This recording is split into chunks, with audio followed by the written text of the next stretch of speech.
স্নেহের ছাত্ররা, আজকে আমরা দাব্যতা সম্পর্কে কিছু জানব। প্রথমেই জানতে হবে দাব্যতা কাকে বলে। দাব্যতা কাকে বলে জানার আগে চলো একটা পরীক্ষা করা যাক। এই মনে করো একটি বিকার আছে। এই বিকারের মধ্যে 100 গ্রাম দ্রাবক নিয়ে নাও। দ্রাবক বলতে তুমি জলকেও নিতে পারো। এর উষ্ণতা আছে মনে করো 30 ডিগ্রি সেন্টিগ্রেড। তাহলে কি বললাম, 30 ডিগ্রি সেন্টিগ্রেড উষ্ণতায় 100 গ্রাম দ্রাবক রাখা আছে। এর মধ্যে একটু একটু করে দ্রাবক মনে করো চিনি যোগ করতে থাকো। প্রথমে কি করলে 10 গ্রাম চিনি যোগ করা হলো। তাহলে 10 গ্রাম চিনি যোগ করে কি করবে, এটা ভালো করে একটা চামচ দিয়ে নাড়াতে শুরু করো। কিছুক্ষণ পর দেখতে পেলে 10 গ্রাম চিনিটা এর মধ্যে দ্রবীভূত হয়ে গেল। তারপর এর মধ্যে আরও 10 গ্রাম চিনি যোগ করো। যোগ করার পর আবার চামচ দিয়ে নাড়াতে শুরু করো, মনে করো সেটাও দ্রবীভূত হয়ে গেল। কিছুক্ষণ পর আরও 5 গ্রাম চিনি যোগ করো। দেখা গেল সেটাও এর মধ্যে দ্রবীভূত হয়ে গেল। তারপরে আরও কিছুটা চিনি যোগ করো। মনে করো আর সেটা দ্রবীভূত হলো না। শেষের বারে যে চিনিটা দিলাম সেটা পাত্রের নিচে থিতিয়ে পড়েছে। তাহলে আমরা কি দেখলাম, 30 ডিগ্রি সেন্টিগ্রেড উষ্ণতায় 100 গ্রাম দ্রাবকের মধ্যে বা জলের মধ্যে কত চিনি দ্রবীভূত হলো না, প্রথমে 10 গ্রাম দিয়েছিলাম, তারপরে 10 গ্রাম, তারপরে 5 গ্রাম। তাহলে মোট কত হলো না 25 গ্রাম চিনি দ্রবীভূত হয়েছে। তাহলে এই যে 25 সংখ্যাটা, এই 25 সংখ্যাটি কি ওই চিনি মানে 30 ডিগ্রি সেন্টিগ্রেড উষ্ণতায় চিনির দাব্যতা বলে 25। তাহলে আমরা কি শিখলাম যে 30 ডিগ্রি সেন্টিগ্রেড উষ্ণতা চিনির দাব্যতা কত হলো, 25 হলো। তাহলে সেটা কি বলে যে 30 ডিগ্রি সেন্টিগ্রেড উষ্ণতায় চিনির দাব্যতা 25 বলতে কি বোঝো, 30 ডিগ্রি সেন্টিগ্রেড উষ্ণতায় 100 গ্রাম জলে সর্বোচ্চ 25 গ্রাম চিনি দ্রবীভূত হতে পারে। ঠিক একই রকমভাবে যদি বলা যায় 25 ডিগ্রি সেন্টিগ্রেড উষ্ণতায় পটাশিয়াম নাইট্রেটের দাব্যতা 65 বলতে কি বোঝো, তাহলে কি বলবে না 25 ডিগ্রি সেন্টিগ্রেড উষ্ণতায় 100 গ্রাম দ্রাবকের মধ্যে সব থেকে বেশি 65 গ্রাম পটাশিয়াম নাইট্রেট দ্রবীভূত হতে পারে। এই হচ্ছে দাব্যতা। তাহলে দাব্যতা কাকে বলে, নির্দিষ্ট উষ্ণতায় 100 গ্রাম দ্রাবকের মধ্যে সর্বোচ্চ যতটা পরিমাণ দ্রাবক দ্রবীভূত হতে পারে সেই গ্রাম সংখ্যাকে উহার দাব্যতা বলে। দাব্যতার কোনো একক নেই, অর্থাৎ এটা এককহীন রাশি। এটা একটা এককহীন রাশি, এর কোনো ইউনিট নেই। দ্বিতীয়বার যেটা আমরা জানব যে তরলে কঠিন পদার্থের দাব্যতার উপর প্রভাবকারী বিষয়।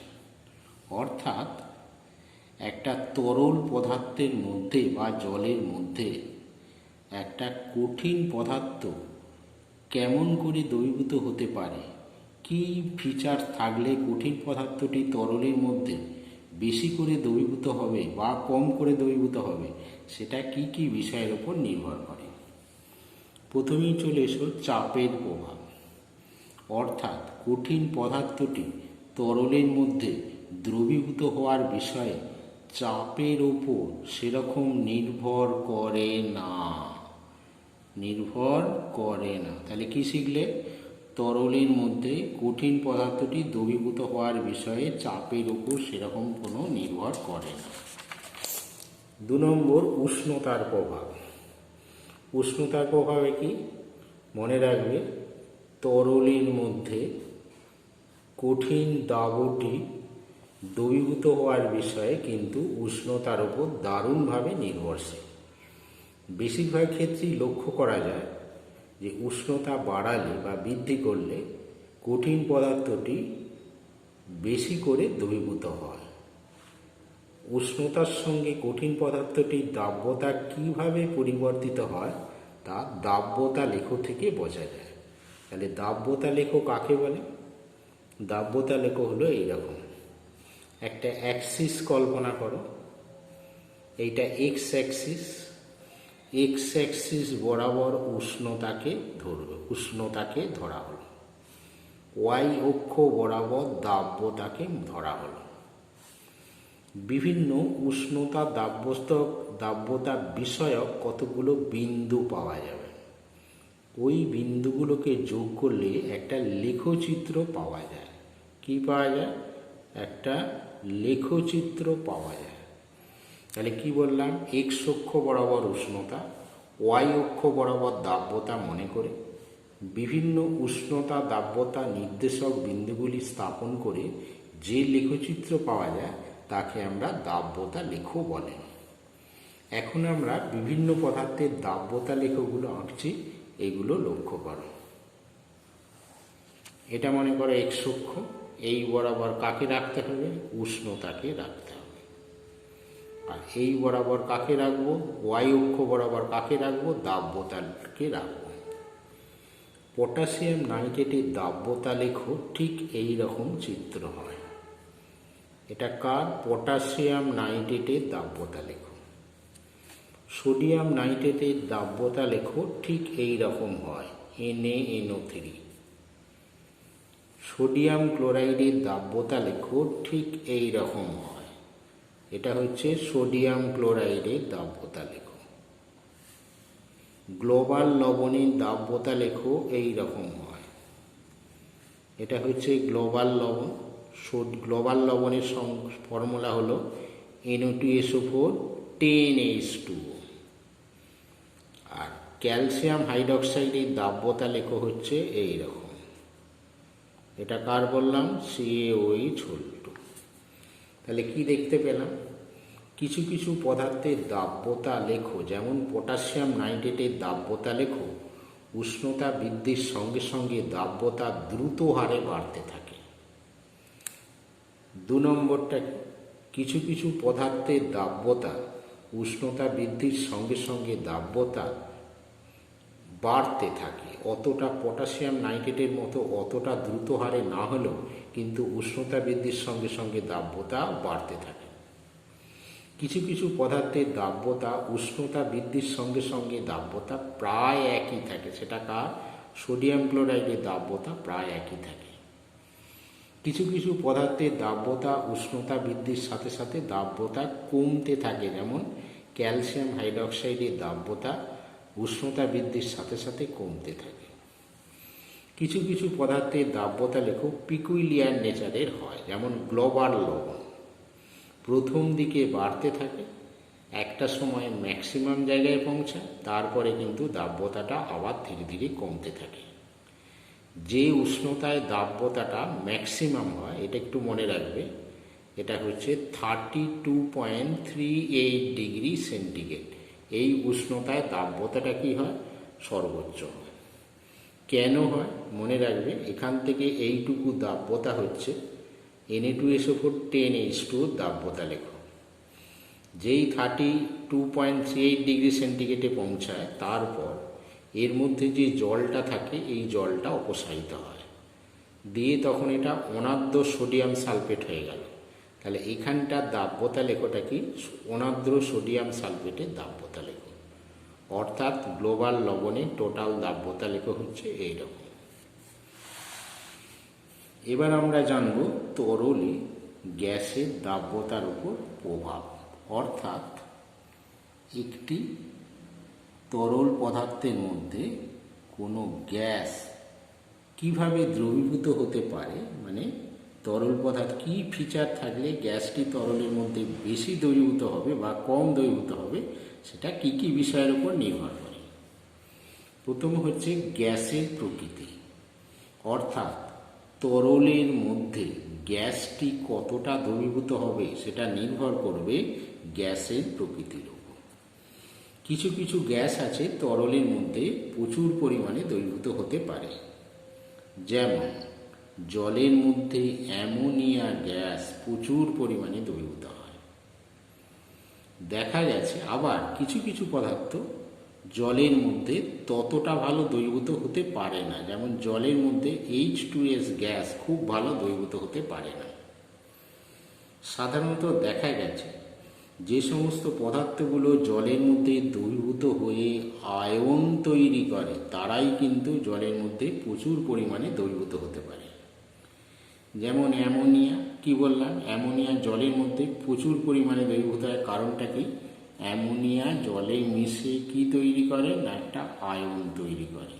কি আয়ন তৈরি করবে? Ammonium ion plus hydroxide ion তৈরি করে। তাহলে এটাই হচ্ছে প্রকৃতি। তাহলে একটা তরলের মধ্যে কতটা গ্যাস দ্রবীভূত হতে পারে সেটা নির্ভর করবে গ্যাসের প্রকৃতির উপর, উষ্ণতার উপর। দেখা গেছে যে তরল পদার্থটির উষ্ণতা যদি বেশি থাকে তাহলে কিন্তু গ্যাসটা ততটা বেশি দ্রবীভূত হতে পারে না। অর্থাৎ উষ্ণতা বেশি হলে গ্যাসটি তরলের দাব্যতা কি হয়? কমে যায়। 3 নম্বর, চাপের প্রভাব। তরলে কোনো গ্যাস কতটা দ্রবীভূত হতে পারে সেটা চাপের উপর খুব বেশি পরিমাণে নির্ভর করে। দেখা গেছে যদি চাপ বেশি হয় তাহলে গ্যাসটি তরলের মধ্যে বেশি পরিমাণে দ্রবীভূত হবে, অর্থাৎ তার দাব্যতা বেশি হবে। যেমন তোমরা দেখেছো সোডা ওয়াটার বা কোল্ড ড্রিঙ্কস বা লেমনেড, সেখানে তরলের মধ্যে কার্বন ডাইঅক্সাইড গ্যাসকে প্রচুর পরিমাণে দ্রবীভূত করা থাকে। তাহলে চাপ বাড়লে গ্যাসের দাব্যতা বাড়তে থাকে। এবার আমরা কেলাস সম্পর্কে জানব। তোমরা এই পদার্থগুলির সঙ্গে পরিচিত আছো। চিনি, খাদ্য লবণ, পাউডার সবাইয়ের বাড়িতেই থাকে। চিনিকে কীরকম দেখেছো? হাতে নিয়ে। চিনি হচ্ছে দানা দানা আকারের হয়। খাদ্য লবণও কি দানা দানা আকারের হয়, কিন্তু পাউডার সেরকম নয়। পাউডার হচ্ছে কি গুঁড়ো গুঁড়ো, মিহি গুঁড়ো গুঁড়ো মতো হয়। খাদ্য লবণের একটা দানাকে নিয়ে যদি তুমি অণুবীক্ষণ যন্ত্রে দেখো তাহলে সেটা এই রকম দেখতে হয়, এই ধরনের দেখতে হয়, ঘনকের মতো এই ধরনের দেখতে হয়। তাহলে এর কটা তল আছে লক্ষ্য করো। একটা তল, নিচে একটা, দুটো, তিনটে, এদিকে একটা চারটে, সামনে একটা পাঁচটা, পিছনের দিকে একটা ছটা। ছটা তল আছে। প্রতিটা তলের একটা করে নির্দিষ্ট জ্যামিতিক আকার আছে। তাহলে এইগুলোকে আমরা কি বলি? কেলাস বলি। তাহলে কেলাস কাকে বলে? নির্দিষ্ট ত্রিমাত্রিক জ্যামিতিক আকার বিশিষ্ট সমসত্ব কঠিন পদার্থের দানাকে কেলাস বলে। আবার শোনো, নির্দিষ্ট ত্রিমাত্রিক জ্যামিতিক আকার বিশিষ্ট সমসত্ব আর কঠিন পদার্থের দানাকে কেলাস বলা হয়। কেলাস হবে কিনা তার উপর নির্ভর করে দুটো ভাগে ভাগ করা যায়।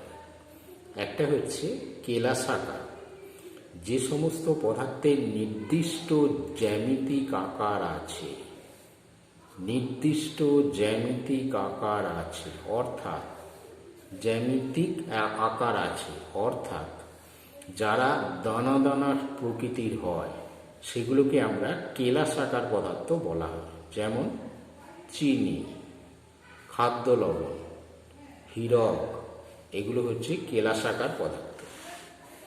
যে সমস্ত পদার্থের কোনো নির্দিষ্ট জ্যামিতিক আকার নেই, যারা হচ্ছে গুঁড়ো গুঁড়ো গুঁড়ো গুঁড়ো, তাদের আমরা অনিয়তাকার পদার্থ বলি। যেমন পাউডার হচ্ছে অনিয়তাকার পদার্থ। এবার জানবো অনার্দ্র কেলাস কাকে বলে। যে সমস্ত কেলাসের গঠনে কোনো জলের অণু থাকে না সেগুলোকে আমরা কি বলি? অনার্দ্র কেলাস বলে। যেমন লক্ষ্য করো, sodium chloride, potassium chloride, potassium nitrate, হিরক, এদের কেলাসের মধ্যে, এদের কেলাসের গঠনে কোনো জলের অণু থাকে না, সেই জন্য এগুলোকে আমরা কি বলবো? অনার্দ্র কেলাস বলে।